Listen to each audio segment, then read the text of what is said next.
Hey there, you're welcome back here to Prep with Chigozie. To begin, take a quick look at the questions I have on my screen. I'm sure they look kind of familiar, and I'm sure you'll be struggling with them for some time. In fact, I have yet to meet a student who doesn't struggle with this question. Whenever you have punctuation marks around the same transitional words on your option, yes, we have however, and bordering the however on both ends. We have the semicolon, we have the full stop on the other side, the semicolon, we have the comma on the other side.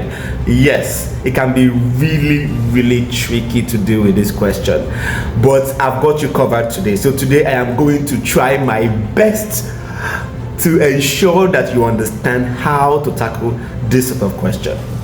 So yes, you're welcome on board. Now let's delve right into it.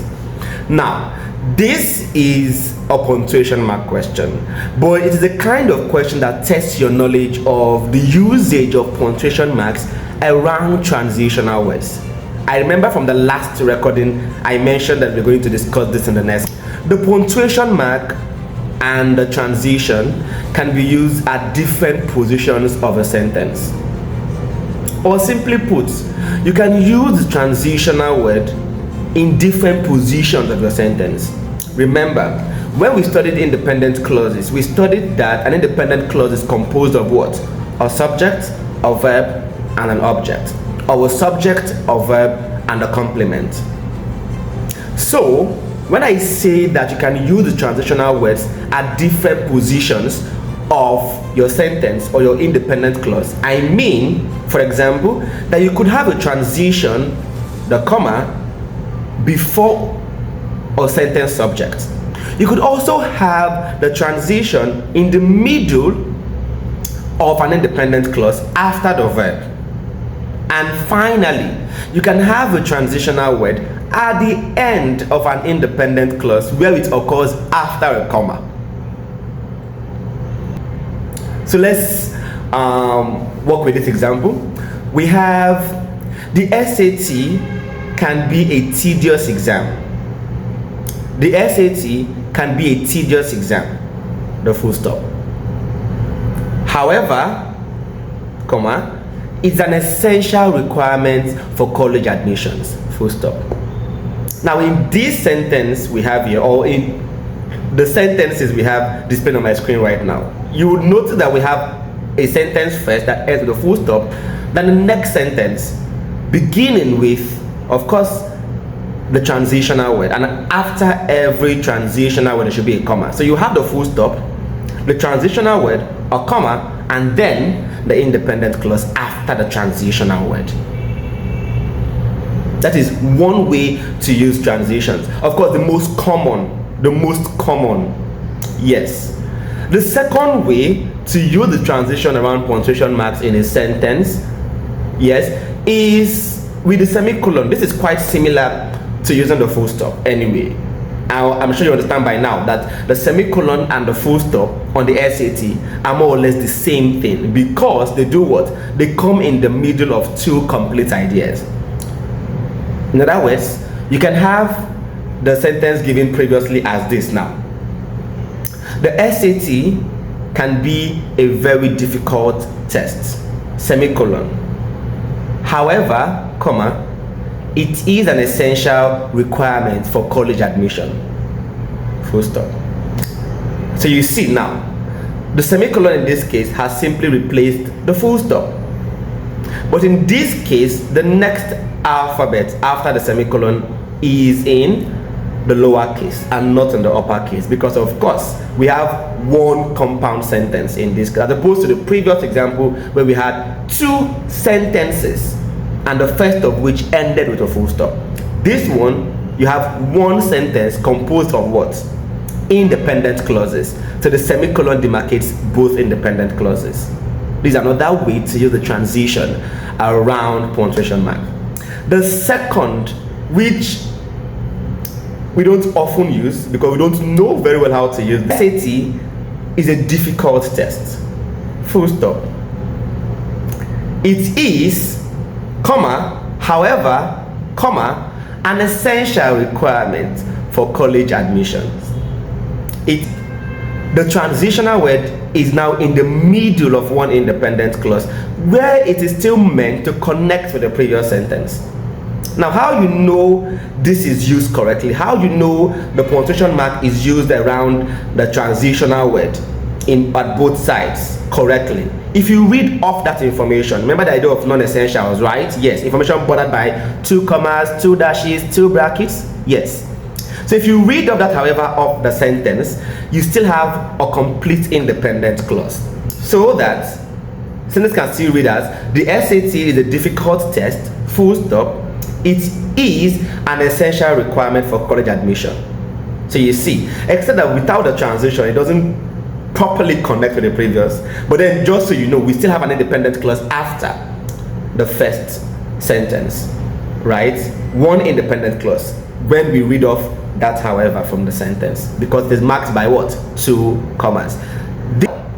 And the trickiest and the most rarely seen is the use of the transitional word at the end of an independent clause where it comes after a comma. Now listen and take this down. The SAT is a difficult test, full stop. It is an essential requirement for college admission, comma, however, full stop. Yes, it is correct English. You can use the transition at the end of an independent clause in this way, where it is still meant to connect with the previous sentence. So the however in this case is still contradicting the previous idea, but we're not using it in the beginning as we saw in the previous 2 sentences. We're not using it in the middle as we saw in the previous. We're using it in the last part of the new independent clause. And whenever it is used this way, a comma precedes it. A comma comes before it. So we could also have in front of this expression, in front of this IC that ends the transition, a semicolon. Yes, especially when what comes after is expanding on the previous independent clause. So listen, the SAT is a difficult test, full stop.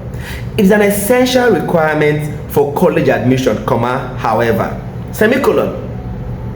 You have to submit SAT scores, right, in your application documents, full stop. So you see, you have to submit SAT scores in your application documents.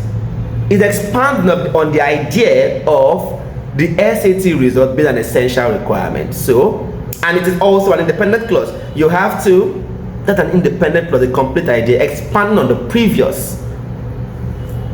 We could even have a colon. If the colon is also expanding on the previous, we could have a dash as well at the end of that new independent clause that ends with the transitional word. Now, with the knowledge we have gathered so far, let's try walking through those questions we saw in the beginning of this session, shall we? Now, with the first question we have here, notice that we have the same transition. Now, I have often taught my students this simple trick.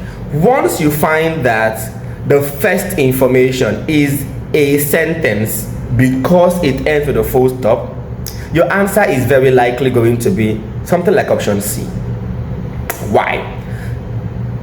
The next information is an IC. That is what it means. That ends with the transitional word. Now let's do this and you see what I mean. During the English neoclassical period, that is does give you the neoclassical period in bracket in non-essential information. We don't need that detail. Many writers imitated the epic poetry and satires of ancient Greece and Rome. So let's get that point. Many writers imitated the epic poetry and satires of ancient Greece and Rome. They imitated ancient Greece and Rome style. Now, the next idea. They were not the first in England to adopt the literary modes of classical antiquity. So you see, I've plugged in the option as I would often do on transition punctuation questions, right? They were not the first. So you see, obviously this information is contradicting the previous.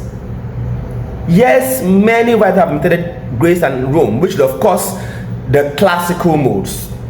Whenever you hear anybody talk about the classics, where you're referring to arts, you know you're referring to the Greece and the